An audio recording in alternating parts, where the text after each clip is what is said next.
Oh boy, oh boy, oh boy, oh boy. It's happening all over again. Good morning. I am Kenny Polcari, your host of the party, and today is Wednesday, March 15th, 2023, and here are the things you need to know. Stocks rallied hard yesterday, and guess what? They're getting whacked this morning. Credit Suisse igniting the latest drama in banking now across the world. And the Italian banks are also now in the spotlight. Why? Why not, right? PPI is due out at 8:30 this morning, and will it support the ongoing inflation story that the CPI did yesterday? So all I can say is strap in and prepare for more volatility. And what do we have for dinner tonight? We're going to have the pork chops, Benevento style. So we'll get to that in a moment. Now, like I said, stocks rallied on Tuesday, seemingly less concerned about the Silicon Valley banking drama created by savvy VCs using social media outlets to disrupt the system, now known as the social media run on the banks. And I say that because that's exactly what happened as you kind of delve into this, right? They analyzed the earnings report data. They all read it and discussed it, this analysis that was written on the diff.co, which is a great newsletter that explores technology companies and trends that are making future high variance, whatever that means. The posts range from in-depth company profiles, applied financial theory, strategy breakdowns, and macroeconomics. It's a great blog site, but it is also the one that many are pointing to now that ignited the VCs, sending them into a tailspin, right? Peter Thiel, a whole bunch of them. The piece rose some concerns over the HTM accounting rules, right? Which is not an unusual practice in the banking sector and something that they should all have known. And then they use the implied concerns as a bomb, right? Flooding emails and chat rooms and Slack rooms and social media websites to bring it down, creating all kinds of hysteria about how SVB had invested in a long-term bond portfolio that was underwater, like so many are, and was about to implode, urging their portfolio companies to take your money out of the bank, causing a tidal wave of redemptions and withdrawals, resulting in the bank having to liquidate that long-term bond portfolio that had declined in value, which we discussed, which may not have been an appropriate investment anyway, but which may not have been an issue had this hysteria not been created. And it caused that $1.8 billion loss to be realized, resulting in the need to raise fresh capital. Now, what's really interesting here is that SVB, the Silicon Valley Bank, was their bank. It serviced their community, startups in the tech and healthcare space. It serviced many of the VCs' personal wealth. It serviced many of the founders' newfound wealth. And then they blew it up, causing complete mayhem and confusion all weekend and raising doubts about the U.S. banking system, leaving the world wondering what the fuck just happened and who's going to pay. It also left the Fed, the Treasury, and the FDIC to have to figure it out. And you know what? That's bullshit. And while I still think we, the country, did the right thing, I do think that we need to tear this completely apart. Follow the money, follow the emails, follow the conversation. Who knew what, when, and how did this unravel so quickly? And put the whole thing at risk. This morning we learned that the Justice Department and the SEC are investigating. Well, good for them. And the Claremont Institute reveals that Silicon Valley Bank gave $73 million to woke organizations. Now, just to be clear, the Claremont Institute is a well-respected think tank, right? Claremont.org. Go check it out yourself. It's only a matter of time, though, before Netflix makes a documentary on this, which I can't wait. Okay, so I'm done now with the Silicon Valley Bank. Let's just put that and forget about it. It's time to move on. Stocks ended the day higher yesterday, but well off their intraday highs, but higher still as the mood finally seemed to calm down a bit as investors and traders turned their focus back to the Fed, inflation, the economy, and what's next. The Dow adding 335 points or 1.1%. The Dow up 64 points, 1.6%. The NASDAQ was ahead by 240 points or 2%. The Russell took back 33 points or almost 2%, while the transports ended slightly lower, down 54 points. Although that was yesterday, because today stocks are under pressure around the world again. European markets all down now better than 3%. It was 2% when I wrote this, but now it's 3%. The concern in Europe focusing on the ongoing scandals and new material weaknesses found in reporting surrounding Credit Suisse. And the Saudis, who bought a big stake in Credit Suisse, are ruling out any further support. They said, don't come knocking. And that is once again putting the banking sector in the spotlight globally. And that's creating broader concerns, which I think are a little bit unfounded, but it doesn't make sense to stand in front of a moving train.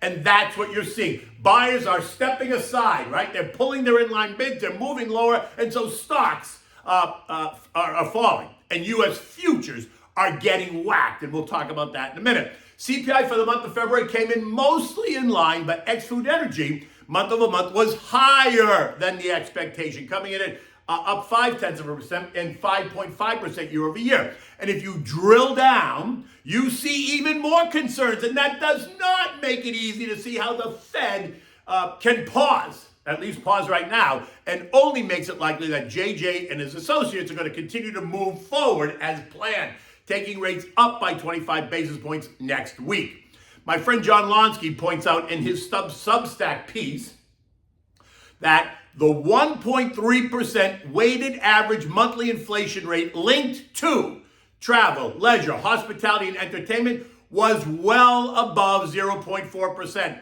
The monthly rise in February, right? February CPI showed monthly price increases of 0.6% for restaurant meals, 6.4% for airlines, 1.1% for tickets to sporting events, movies, theaters, and concerts, and 2.6% for lodging at hotels and motels. Year over year, February CPI showed advances of 8.4% for restaurant meals, 26.5% for commercial airlines, 6% for tickets to sporting events, 7.4% for lodging at hotels and motels. The average weighted year-to-year increase of the four categories was 9.9%. Let that sink in just for a moment, right?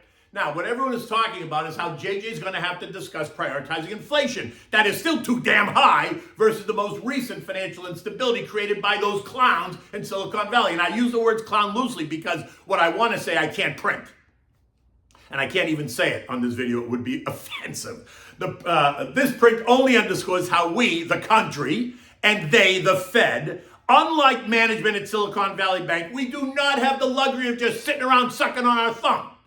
And the hope is that the moves we made to contain a banking crisis will be enough to allow the Fed to continue down the path of tightening. In any event, while Goldie thinks that they're going to do nothing next week, I and many others think that they're going to continue to push rates higher by 25 basis points. And today gives us the PPI report, leaving us to wonder if that's going to suggest that inflation at the producer level is not seeing any relief either. Because inflation at the producer level takes about 3 to 5 weeks to make its way to the consumer level.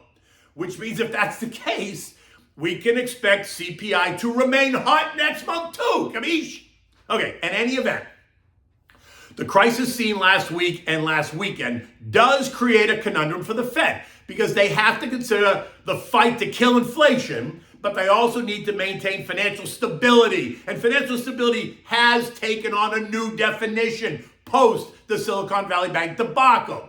Financial stability used to mean the effect that rising rates had on the economy, on the markets, think bonds and stocks and housing and real estate, to name only a few. Now it has to include the possibility of another social media style run on the banks, which causes many to point out the dangers lurking in social media and how quickly it can ignite a sell-off, creating a paradigm shift in the way the world spins, right? I mean, just think about how fast they brought Silicon Valley Bank to its knees and then to its grave.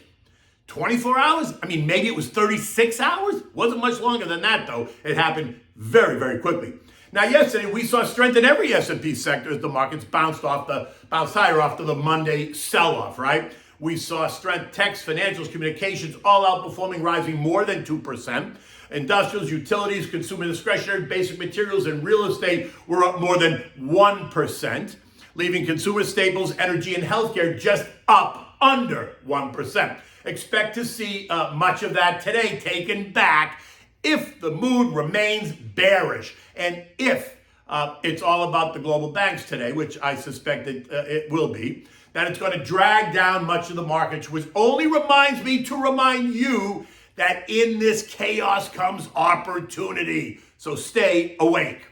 Bond yields are down this morning on the news, right? In another flight to quality move. Investors rushing in to buy bonds, sending prices up and yields down. The two-year now yielding 4% down from 4.25% yesterday. The 10 years at 3.51% down from 3.65%. And the shorter duration bond yield fell as well, right? The 6-month yield is now at 4.5% down from 4.65% yesterday, right? As money goes rushing back in now in that safety trade. Oil continue to come under pressure, has now tested the December 2022 low at 70.90, as I pointed out in yesterday's note, saying that we had broken the 73 support level, leaving us to test the December 2022 low at 70.90, right? And we did it and we failed. Oil this morning is trading at 70.65, taking it back to the December 2021 levels. If it fails here, then a quick test of 65 is going to be in the works. So expect to hear from the Saudis any moment now as they threaten to cut production. Now, gold is holding steady at 1910, and I would expect it to shoot higher if the banking story creates more anxiety. Think more of that safety trade, right? Look for support at 1885 and resistance at 1960, right? Remember, we shot up and through 1900 on that flight to safety surge, and we did trade as high as 1920. This morning, trader types are ringing the cash register. That was part of yesterday's note. I made that mistake again. It's killing me. Okay, U.S. futures this morning are getting whacked. The Dow is down 500 points. The S&P down 70. The NASDAQ down 205, and the Russell down 50. Right? It's a move ignited by the banking issue, this one in Europe. But it speaks to the global anxiety, and it is a bank, which speaks to financial stability. And that brings up the whole conundrum for investors. Larry Fink of BlackRock, he pens his annual letter, and in it he suggests that inflation is too sticky, and it's going to be difficult to bring it down, and expects it to remain in the 3.5% to 4.5% range for at least 2 years after it gets there. Currently, we're at 6%, as per yesterday's CPI read. He also points out that he thinks there's this huge mismatch of risk-return brought on by years of stimulus and zero rates, which you have to agree with, and that doesn't sound so good. And so, here we go. Leaving many to wonder, really, what was the Fed thinking?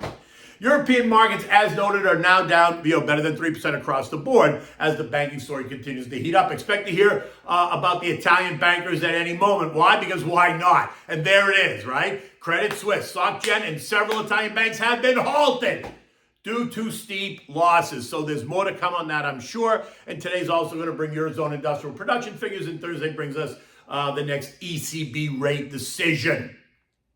So everyone kind of anxiously waiting for that. Yesterday, the S&P closed at 39.19, up 63 points, closing just below resistance at 39.39 after kissing it during the day. This morning, we're about to give it all back as the S&Ps are off 70 points, leaving us to test 3,800 once again. Recall that that Monday sell-off took us right down to 3,800. We tested it and we held.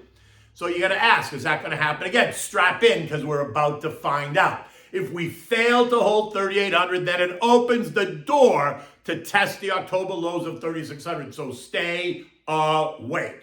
Prepare yourself for more volatility. Remember, in the chaos creates opportunity. Stick with quality, as if I really need to tell you that. Put money into short duration treasuries if you're nervous and you want to wait a bit.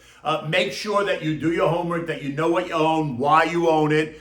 And then allocate capital accordingly, right? Again, it depends on kind of, who you are, where you are in the risk scale, where you're on the life cycle scale, all that stuff. You got to take it into account. Okay, so what do we have for dinner tonight? We're having the pork chops Benevento style. Now, Benevento is a city in Italy. It's in the region of Campania, in the southeastern region of Italy, down by Naples. Benevento is 50 kilometers maybe northeast of Naples and sits atop a hill with a beautiful view of the valley below. And it's a cross-section of the Sabato and Calore Irpino rivers.